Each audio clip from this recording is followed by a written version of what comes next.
Hello everyone and welcome back to another video movie review by EonTalk.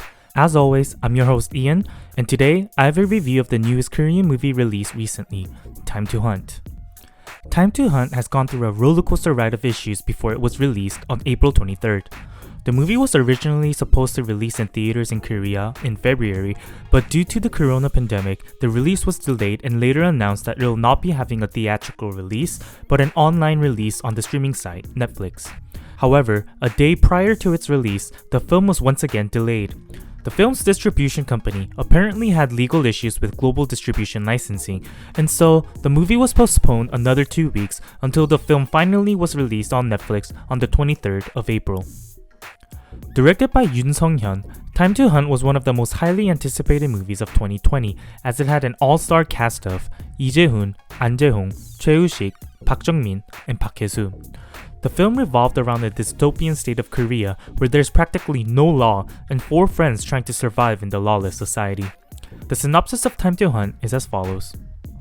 Recently released from prison, Junseok and his best friends, Jang-Ho and Ki-yoon, as well as Sang-soo, plan a dangerous operation in order to escape from the dystopian society and to start a new life.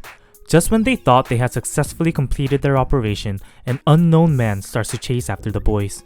Will the 4 friends be able to get away from the chaser and attain that new dream life they were hoping for? The highly anticipated Time to Hunt. Did the movie live up to the hype? Let's first take a look at the good parts about the movie. First, the movie had that grimy feel to it that was great in portraying the dystopian world the film was set in. It's a look at the possibility of the future and foreseeing what it'd be like if the people are discontent with the society. The movie was shot very well to express that hopeless world. Also, the lighting and the cinematography were executed very well, and the background music really added value to the suspense in those thriller scenes. Furthermore, Time to Hunt had amazing main cast members, probably one of the best so far in 2020. All 5 of the main actors were great, and all are incredibly versatile actors with a wide range of talent in portraying different characters. This was a totally different side to the Je-Hoon in Architecture 101, Jae-Hong in Secret Zoo, Woo-Shik in Parasite, Jung-Min in Savaha the Sixth Finger, and Hae-Soo in Quantum Physics and Night Venture. This film did a great job at showing the acting flexibilities of the main actors. Moreover, the film had incredible moments of suspense and thrill. I especially enjoyed the actual heist scenes as it really had me at the edge of my seat. Also, the movie didn't forget to sprinkle in some comedy as well. Those minor humor moments were what kept it from being too serious, as it could have easily been an overly dark movie, especially with the cinematography it had. However, the movie also has some major flaws to it. Let's take a look at the bad parts about Time to Hunt. As mentioned before, the movie is very suspenseful. However, it does start to get a little slow and loses its pacing a little after the halfway mark. The story itself isn't anything out of this world, and if you've seen the trailers or read the synopsis prior to watching, you probably wouldn't be surprised with the narrative, as it's pretty predictable. Maybe because I had such a high expectation for the film, but I felt it was too focused on the chase and not the development of the story or the characters. There were many things unanswered and numerous details that makes you think the movie needs to have a sequel. For example, what's the story behind the bike shop of the main character? Why does Chang-Ho keep pretending to sleep? What happened to Ki-yoon and his mother after the phone call? Having these questions unanswered was most likely done on purpose in order to open up that possibility for a sequel so that those unanswered details will have solutions. However, to be completely honest, a sequel of Time to Hunt isn't something I earnestly want.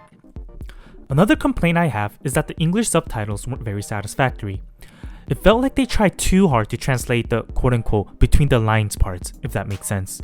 Like, who says fugly nowadays? Just say fucking. Also, there were some issues with the German translations as it translated the EC as Sea of Japan. This is a very sensitive topic in Korea, and for a Korean movie to translate it in that way, it was just begging for negative comments. The English and other languages translated it properly, but it was just a German translation that had that mistake. I heard that there was an appeal to fix the translation, but I'm unsure as to whether it is fixed now or not. And finally, to nitpick, although the movie had amazing cast members, it wasn't their best performances. I'm not saying their acting was bad, don't get me wrong. Je-Hoon was able to really entice suspense and really get your heart rate going in those thriller scenes. However, there was just something about the overall performances that made me think that it wasn't up to their best potential.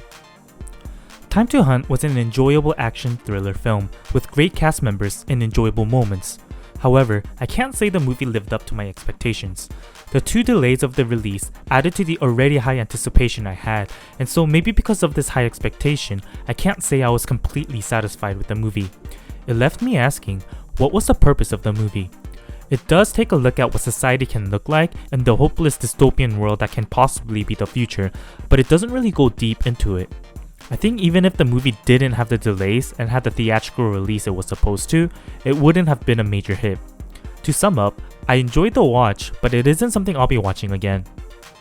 I'll give Time to Hunt a ticket price value of $10. That concludes today's review of Time to Hunt. Have you seen the film, and if so, did you enjoy it?